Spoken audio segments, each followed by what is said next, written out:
Many of the maintenance tasks that you perform on your Honda CB125E will need you to remove the side cover, seat and tank so you can access various parts of the bike. This is actually fairly common, so in my videos I will often say remove the seat, tank and side covers. This video is specifically to show you how it's done so that we're not repeating ourselves as we go through this little journey. So let's have a look at how it's all done. If you have a top box, they're usually fairly easily removed. Most of them just have a similar system to that, where there is a screw that goes into the base plate. So you simply take that out. I'd leave it in the top box if I were you. Don't leave your keys in there though, and it'll just simply slide out. The top box is held on by this ridge that goes into there, and of course your screw that we've just seen, that actually goes into there. So the seat isn't all that difficult to take out. You'll see on the left hand side of your bike a little keyhole there, and when you turn it, it will release the seat. Just lift it up, slide it back, and out she comes. Now how that's held on, of course, is these little gems. They go into there, and that clips into that, and that's actually what holds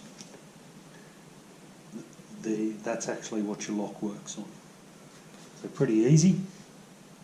Now the left hand side cover once again uses a lock. You just release it like that, and the other two corners clip out. So you can see that clips into there. That clips into there. That one clips into there, and that's your lock mechanism that goes into there. The right hand side cover, slightly more complicated. We'll have to use a tool instead of a key. So you can just see that Phillips head screw there. Don't worry about it squeaking, it's because of the rubber. Loosen that right off.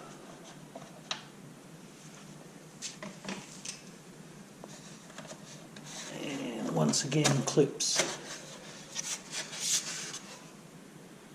So that clip there goes into there. That clip there goes into there. And that's where your screw goes through and into there in the frame.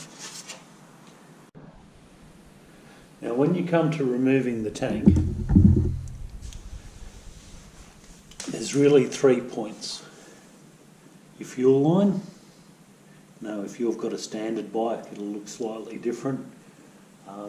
My bike has had a few different different carburetors on it over the time I've had it. The other one is this little gem here, and that is your fuel gauge sender.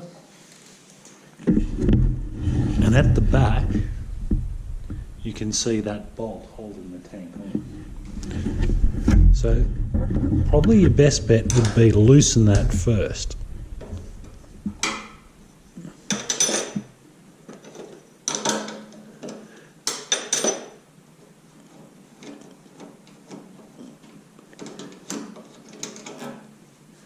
Because if your other things haven't been moved before, like that connector for example, it might actually be hidden up under the tank. So removing the bolt just gives you the ability to lift the tank up and mess around with what's underneath. Now I've put that bolt in there simply to make sure it isn't lost. So the connector, you squeeze the tang on it,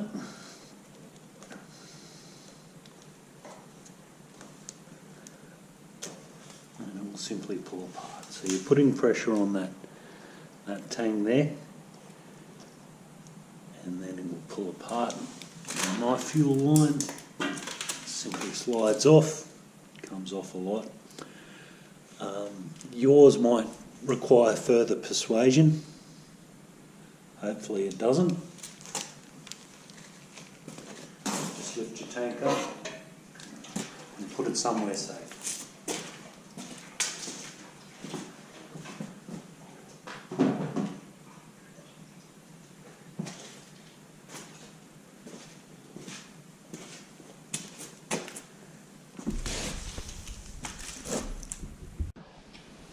So putting it all together again is very much the opposite of pulling it apart, really.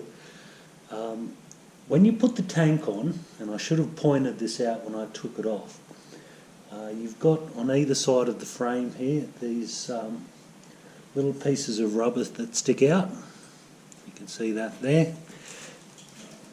And the tank actually has, if I can just manipulate that, has these two channels. So when you're taking the tank off, although it might have looked like I was lifting it straight up, I actually pulled it back first and then lifted it. And reinstalling it is exactly that. You line up those channels with those rubber bungs and you slide the tank forward.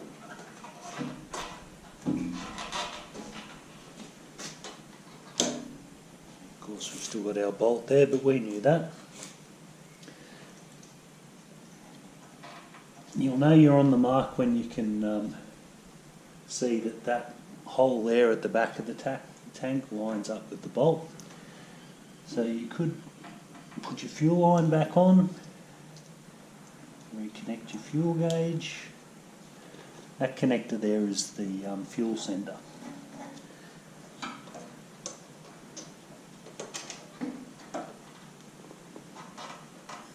Just simply jiggle that and so it lines up. Just have a look at the tank itself as well and make sure that it's sitting squarely.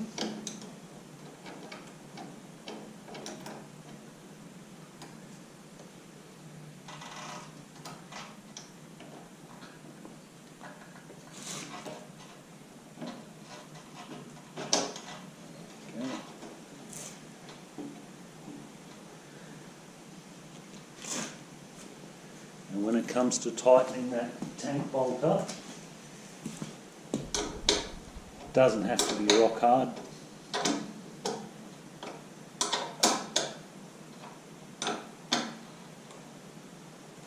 That's all it needs. It just needs to be, I wouldn't even say firm, just nipped up. It's not going to go anywhere. Okay, so we're on this side of the bike. So we may as well do the side cover here first.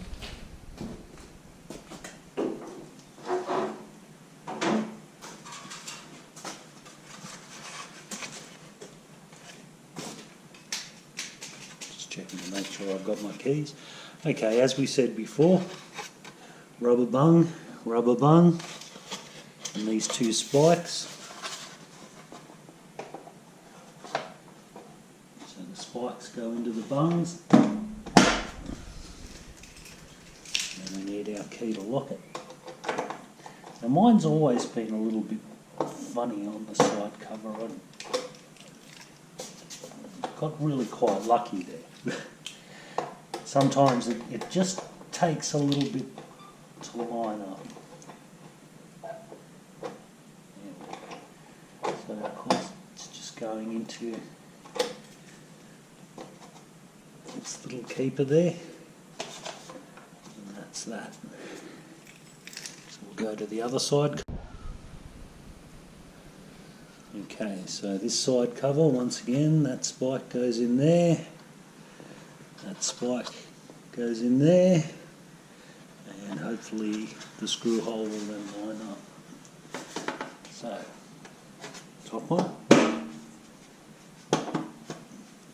then that one, screwdriver. Oops.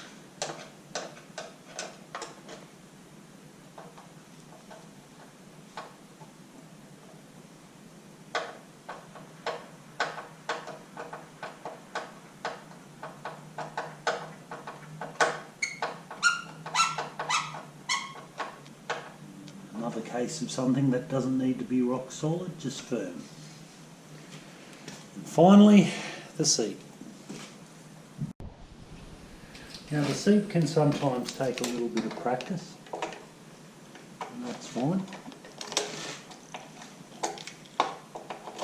You'll have to bear with me because I need a bit of practice with the seat. Now, one thing you need to watch is that these covers go inside the seat. They can stick out on the wrong side of them. It's not necessarily all that good. So make sure that that cover is in there. What I've effectively done is you've got that tang there, that goes in there, so it actually goes under the frame there.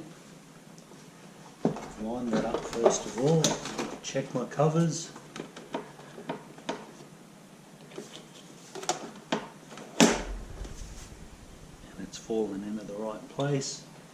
And you know it's in the right place when you turn your key and it drops and goes in with a little bit of pressure from your hand. And I suppose just to make this, we should put the top box back on.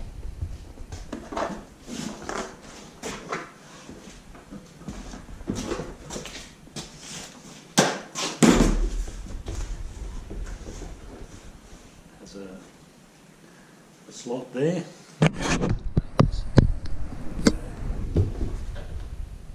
Slot there, goes into that. Little tongue there goes into the channel. And then you might recall our little bolt screws in and you're done.